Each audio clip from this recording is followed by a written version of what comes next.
Bueno, vamos a volver a lo que está ocurriendo en Asia, muy en particular en Taiwán, de la manera en que esto acrecienta las tensiones en el mundo, genera movimientos militares de todo tipo, desplazamientos de portaaviones, aviones y armamento de distinta índole, y por supuesto cuáles son las connotaciones o consecuencias geopolíticas que esto puede tener.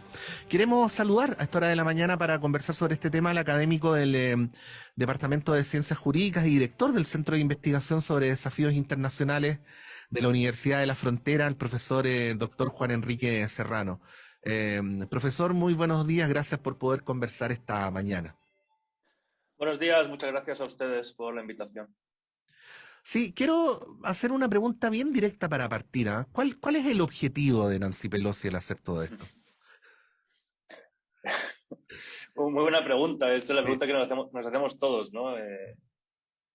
Pelosi es claramente un verso suelto, es un verso Ujú, suelto y bueno, es una política bastante especial, por decirlo de alguna manera, ¿no? Dentro del ecosistema político estadounidense, siempre se ha caracterizado por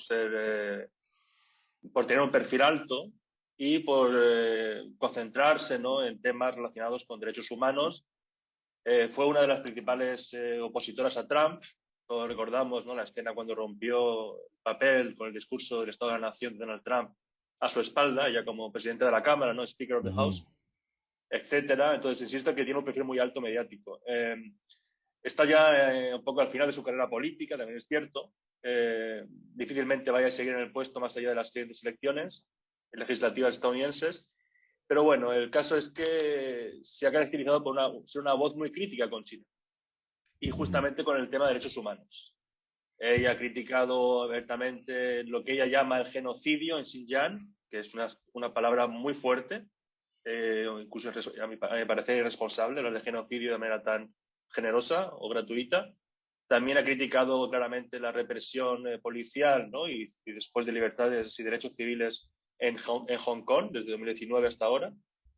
Entonces ha tomado estos dos temas, insisto, un poco como su gran capital político. Y bueno, ha hecho una gira por Asia y de repente nos enteramos hace 2 semanas que va a ir a Taiwán, ¿no? Cosa que sorprendió a todo el mundo. Claramente, vamos a ver, Pelosi no es parte del Ejecutivo estadounidense. Ella no es una Claro. diplomática, no es ministra de Exteriores, no es vicepresidenta de Estados Unidos. Por lo tanto, es un poco complicado, sobre todo desde el punto de vista chino, de la opinión pública china, entender quién es Pelosi. En Ujú. el sentido de que ella, repito, no representa una misión diplomática de ningún tipo estadounidense. Es una diputada presidenta de la Cámara con una Claro. trayectoria, insisto, crítica con China y decide, pues por su cuenta y riesgo, ir a Taiwán en una gira en Asia. Claro, por lo tanto, diplomáticamente China no lo podría identificar como una agresión de Estados Unidos. Se puede, efectivamente, ese argumento es válido y es el que sostiene pues, los propios Estados Unidos, ¿no? En el sentido, insisto, en que no es una misión oficial diplomática. Ahora bien, cuando un país recibe a un alto oficial, a un alto cargo de otro país, está obligado por una serie de reglas protocolarias y el presidente de la Cámara no es cualquier diputado. No es Belolio cuando fue a Hong Kong a reunirse con Joshua Wong, Ujú, por ejemplo. ujú. Sí. Es mucho más que eso. Es la tercera persona en la línea de sucesión en caso de desaparición del presidente y vicepresidente, etcétera. Por lo tanto, es un poco esa ambigüedad, ¿no? De que si es una misión diplomática, tiene efectos diplomáticos. Por Ujú. lo tanto, más que una agresión, lo que Beijing considera, y la palabra que utiliza, es una provocación. Es una provocación a el cuestionamiento, o una provocación en el sentido de que supondría, por parte de Estados Unidos, una contradicción con el status quo de Taiwán actual, que es la situación que nos ha gobernado durante las últimas décadas, ¿no? Insisto en Sí. que sería como una provocación o una contradicción un poco de baja intensidad a nivel diplomático del status quo actual que establece que Taiwán no es un país, pero sí es un país. Es un Estado independiente de facto, pero no es un Estado reconocido internacionalmente ni por Estados Unidos ni por la mayoría de los países y organizaciones internacionales, ¿entiende? Sí, sí. Bueno, acá, profesor, hemos tenido la oportunidad durante años y cada vez más se van acumulando, de entrevistar a expertos en política internacional, de expertos en la política estadounidense. Y lo que voy a decir a continuación no es una caricatura, sino que pretende ser descriptivo nomás. cuando un país ocupa el lugar de un imperio como Estados Unidos, es primero autorreferido políticamente y segundo uno puede leer buena parte de las acciones de sus dirigentes políticos, aunque sean en el plano internacional, en función de su agenda interna, ¿no? Ujú, Y han surgido algunas hipótesis respecto a que, en el supuesto de que este acto tiene racionalidad política, ¿no? ujú. De que uno de los objetivos de Nancy Pelosi sería también reposicionar al partido republicano, de señalar las insuficiencias del gobierno de Biden en política internacional y de alguna manera acarrear agua al molino político de la próxima elección presidencial. Una hipótesis como esta sería aventurada, temeraria. ¿Qué podría decir usted al respecto? Pues me crea dudas, de Ujú, verdad. Yo, o sea, es cierto que los expertos, pues también hay que ser autocríticos, ¿no? Tendemos a racionalizarlo todo, pues para poder explicar las cosas, ¿no? ujú, Yo a veces veo más caos que sentido común, tengo que decir, de verdad. ujú, Yo creo que es un poco el sentido, adhiero un poco a la interpretación que hay de parte de la sociedad china, ¿eh? Creo claramente que la visita de Pelosi es un tiro al pie para los intereses estadounidenses. Aquí gana China, no pierde China con esta crisis, que vamos a ver cómo acaba en unos días, ¿no? Pero creo que, si yo lo explico después, no creo que esto favorece más a China en el medio plazo que a Estados Unidos. Y además se refleja los síntomas que se están viendo ya de hace unos años de que el sistema político estadounidense empieza a ser disfuncional. ujú. Realmente, no sé, yo les pregunto a ustedes, ¿no? ¿Qué pensarían? No sé si un diputado, pues eso, un alto cargo estadounidense viniera aquí a Walmapu, ¿no? y se Sí. juntara pues con el padre de Catrillanca, ¿no? O fuera a Bélgica a reunirse con Puigdemont, ¿no? Que es el político pro independencia catalán, ¿no? Es decir, los gobiernos estarían obligados a decir algo, no se puede Mm, interferir en asuntos internos de esa manera. mm, Por lo tanto, realmente me cuesta mucho entender esto como una estrategia conspiranoia o una estrategia clandestina para Estados Unidos. Hay gente incluso que habla de que Estados Unidos quiere la guerra, ujú. y eso es una provocación para ir a la guerra, porque la economía estadounidense, como todo el mundo sabe, es ciertamente dependiente en parte, ¿no?, de la industria militar. Le vienen bien Yo las no guerras de creo, vez en yo cuando, no ¿no? lo creo. Sí. ¿Perdón? Le Le viene vienen una bien guerra, las sí, guerras sí. Sí, claro. Pero es que, bueno, es que ya entramos en especulaciones que no se pueden demostrar. Yo realmente, por Ujú, lo que he observado en los últimos meses, creo que, insisto, esto responde más, a mi parecer, a una crisis de gobernanza estadounidense que a una estrategia. ujú. Y si le atribuyéramos a la casualidad, digamos, o al caos lo que está ocurriendo en Taiwán en buena medida, entonces tampoco podríamos especular respecto a que esto es un rebote de otros procesos, de otras situaciones que están ocurriendo en otras partes del mundo, ¿no? O sea, es un hecho que hay una crispación, que hay una guerra en Ucrania, en fin. ¿Cómo interconectar desde el punto de vista estos dos temas? Aunque a lo mejor no tengan relación, pero juntos contribuyen a generar un cuadro, ¿no? Sí, claro. Mm. Sí, Patricia, vamos a ver, cuando digo que es un caos, me refería más al lado estadounidense. ¿Sí? Ujú, Cuidado, es decir, vamos a ver, la situación de Taiwán es un problema para la paz mundial permanente a largo plazo. No nos olvidemos, es un tema no resuelto y no lo es hoy más que ayer o menos que mañana, ¿vale? Esta crisis diplomática con la visita de Pelosi es simplemente, digamos, una invitación a mirar el tema, ¿no? A enfocarnos un poco al tema, que la opinión pública conozca un poco mejor qué está pasando, qué pasaba y qué va a pasar. Pero cuidado, vamos a ver, la situación de Taiwán es altamente problemática a largo plazo. Vamos a ver, Taiwán va a integrarse definitivamente con la República Popular de China en algún día de una manera u otra, por lo legal o por la fuerza. Eso va a pasar, es un hecho. El tema es cuándo y cómo, ¿no? Si fuera por lo legal sería pues como la reunificación que hubo con Hong Kong en el 97, una integración legal, con una autonomía administrativa, económica, incluso militar, se prometió a Taiwán, que podría conservar su ejército si entraba en China. Se llegó a prometer eso. Deng Xiaoping prometió eso en los años 60. Que si Taiwán entraba en China podía guardar su autonomía política, administrativa, incluso militar. Incluso militar, repito. Eso, bueno, ya pasó. Es decir, desde el 96, claramente la opinión pública taiwanesa es cada día más reacia a una integración legal con China, es ujú. cada día más cercana a opciones más pro independencia, y esto pues crea una situación en la que a largo plazo, ¿qué hacemos? ¿No? Pues claramente Taiwán podrá integrarse en China algún día, ¿no? Yo creo que lo viviremos en esta generación, creo claramente que lo vamos a vivir en esta generación, pero puede ser, insisto, de manera pacífica o no. Ahora bien, claramente China está invirtiendo mucho esfuerzo en una capacidad militar cuya prioridad no es otra que el mar, que es el mar del sur de China, esa región concretamente del mundo. Entonces llegará un momento en que China, bueno, estos días hablando con mis colegas chinos me lo decían, ¿no? Dice, bueno, si estamos viendo la prensa oficial china, ¿no? State media llaman, ¿no? Prensa oficial de doméstica china, y dicen pues eslóganes como el tiempo está de nuestro lado, cada día somos más fuertes, llegará nuestra hora, no aceptaremos provocaciones. Entonces, claro, yo digo, bueno, esto es claramente, vamos a ver, si o sea, un conflicto armado es muy arriesgado para cualquier país, y comparándolo con Ucrania. Rusia entra en Ucrania porque está perdiendo. Está tan mal, digamos, la situación de Rusia, que tiene que asumir el riesgo de un conflicto militar, que le va a perjudicar económicamente, incluso a nivel político interno, ¿vale? China no, China tiene el tiempo de su lado. ¿Qué incentivo tiene para asumir ese riesgo tan fuerte de una guerra actualmente? Ninguno. Porque sabe que cada día la capacidad militar de China es más fuerte y la influencia de Estados Unidos es menos fuerte. Por lo tanto, cuanto más pase el tiempo, más fácil será asumir el riesgo, ¿no?, de integrar a Taiwán de una manera u otra. O sea, el La tiempo está a favor de conexión, China. el tiempo está a favor de China y esa es la clave de todo. Insisto, desde que el presidente Xi entró en el poder en 2013, la política de reunificación nacional, o One China Policy, o política de una China única, no se ha visto alterada, pero sí se ha visto un poco incrementada en profundidad, en retórica.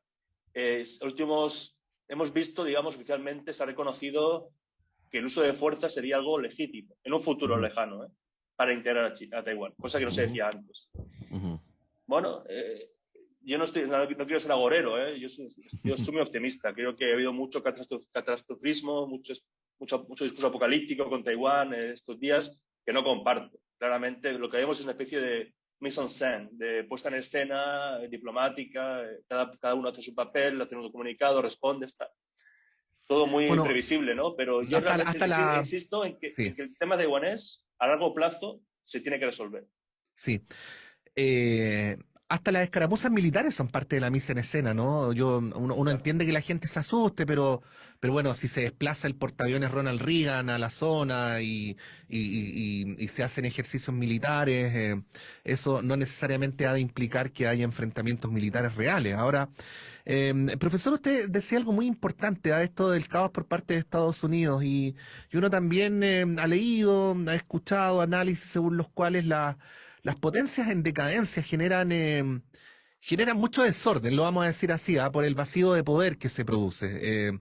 Y al mismo tiempo por esa reacción de impotencia en la que aquella potencia, disculpe la cacofonía, se compara su presente menos bueno con su pasado glorioso, ¿no? Y muchas veces algunos vinculan a las potencias en decadencia con los leones heridos, que aun cuando pueden estar moribundos es cuando pueden llegar a dar sus manotazos más peligrosos, ¿no? ¿Qué decir sobre esto? Porque si tenemos una potencia con estas características como Estados Unidos, eso podría hacer presumir un aumento o al menos una de las razones para explicar una mayor conflictividad en el mundo o una conflictividad en el mundo en los tiempos que vienen.